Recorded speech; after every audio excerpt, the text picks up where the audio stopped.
how you doing, Cali Crowd? Welcome back to the channel. Welcome back to another vlog. I'm actually at my mother-in-law's house, hence the beautiful flowers behind me. My garden doesn't look this attractive. It's built for calisthenics and nothing else. But essentially, what I want to take you through is what I'm doing in my push days. A lot of you know my focus at the moment is on the front lever and really achieving that. That's really where I put the lion's share of my effort, and that's in the pull day. But there is a lot of focus still going on my push days, a lot of that going on to maintenance, and there's a lot of new things that I've been trying out. And I want to take you guys through what that looks like, how I'm making sure I'm still maintaining the goals that I've already achieved, such as the handstand push-up and the handstand itself, because that's a skill in and of itself that you can always continue to improve on, because that is important. We don't want to lose the skills that we worked really hard to achieve. Another thing I also want to talk about before we jump into the session is my veggie bowl. This is something I typically start the day with. I just slapped a montage before recording this, but actually that's just how I choose to start the day, because it helps me feel satiated. That's what works for me. I'm the sort of person that can easily eat for England. I can eat and eat and eat and eat until, you know, there's no more food left in the house. But actually I found that when I start the day with veggies, I find it very easy to curb my cravings, particularly my cravings for sweet things. But yeah, starting the day with vegetables has always worked for me. Over the about 3 odd years I've done it, it helps me make sure that I'm getting the sort of nutrients that I want in, making sure that I'm actually eating my damn vegetables, because that is extremely important as well. That, alongside making sure my protein intake remains high, is always something that I prioritize when it comes to eating, whatever that looks like. But I know as long as I've had a load of veggies in a day, I know I'm gonna have a good eating day generally. But without further ado, let's jump into the training session so you can see what I've been working on my push days.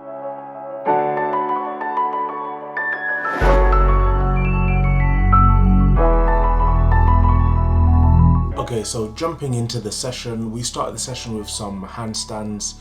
I usually start every push session with some handstands, and depending on how the push day is going, I do either handstand push-ups, variations of the tuck handstand, or just general handstand shapes. Today was a pretty average handstand day. You guys know how it is. Sometimes the handstand is really good, sometimes it's not so great, but today was, I'd say, pretty just bog standard average. But again, I mentioned this on the channel before, as long as your average is still increasing when it comes to handstands, the long-term view is the better way to look at hand balancing in general. If I compare one of my terrible handstand days in 2021 versus one of my terrible handstands today, you know, it would be by far one of the best handstands I would have been able to do in 2021. So you take the wins as well as the bads. I then moved into some planche leans. This is something I've been doing a lot more recently. Right now, my push sessions are focused on conditioning, really improving my overall conditioning, particularly when it comes to shoulders, especially as my long-term goal eventually is going to be the planche, but I'm completely aware that that will take a long time to get there. So I've been doing planche leans with the band. The band allows me to get into the lean that I would need if I was going to do the planche proper, without any of the pressure, obviously, of doing the planche itself, as well as getting the arms straight, getting the elbows and wrists used to really pushing at that sort of angle.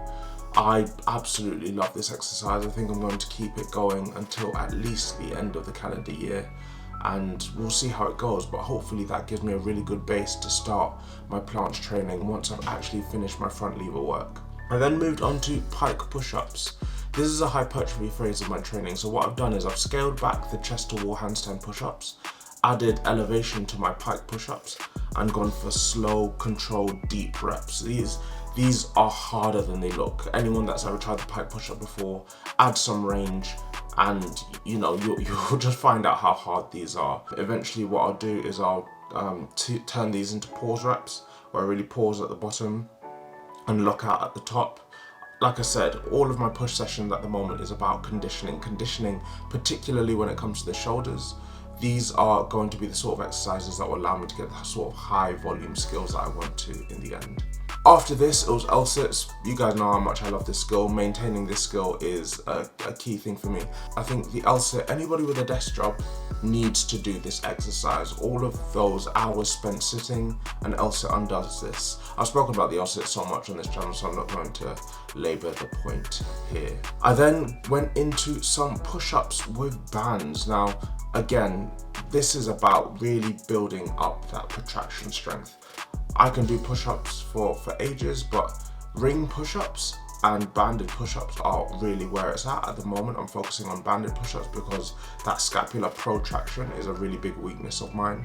So what I do is I elevate my hands and feet so I can get that range, that deep stretch on the chest, and then at that top position really push out, really focusing on splitting those shoulder blades as far apart as I can. And then I wrapped it all up with the Zanetti press. I think this is something I've been trying for a while now.